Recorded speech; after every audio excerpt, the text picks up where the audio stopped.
SLBC టన్నెల్లో 2-3 రోజుల్లో rescue operation పూర్తవుతుందని మంత్రి ఉత్తమ్ కుమార్ రెడ్డి అన్నారు. తర్వాత 2-3 నెలల్లో పనులు పునః ప్రారంభిస్తామని అన్నారు. ప్రస్తుతం ప్రమాదానికి గత బీఆర్ఎస్ ప్రభుత్వమే కారణమంటూ అంటున్నారు. ఎస్ఎల్బీసీ ప్రమాదంపై బీఆర్ఎస్ ఓవర్ యాక్షన్ చేస్తుందని మంత్రి ఉత్తమ్ మండిపడ్డారు.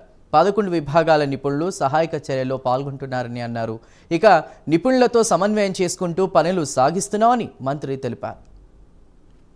గత 14 నెలల నుంచి ప్రజలు వాళ్ళని ఓడించి మాకు తీర్పిచ్చారు.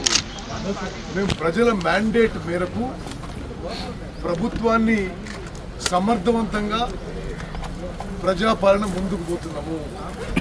మంచైనా చెడైనా పూర్తిగా ప్రజలకు మేలు చేయాలనే ఉద్దేశంతో ముందుకు పోతున్నాము. ఈ ఎస్ఎల్బీసీ టనల్ వరకు తెలంగాణలో 30 టీఎంసీలు గ్రావిటీతో వస్తుంటే ఒక 2-3 వేల కోట్ల పనులు మిగిలితే వాళ్ళు వదిలిపెట్టిపోయిన విషయాన్ని గుర్తు చేస్తున్నా. Only 9 kilometres left out of 44 kilometres. వాళ్ళు సమర్థవంతంగా పనిచేసింది మరి పవర్ సమయానికి సరైన విధంగా ఇస్తే ఈ ప్రాజెక్టు పూర్తయి ఈ రోజు తెలంగాణలో 30 టీఎంసీల నీళ్ళు వచ్చి 3-4 లక్షల ఎకరాలకి నీళ్లు బారేది.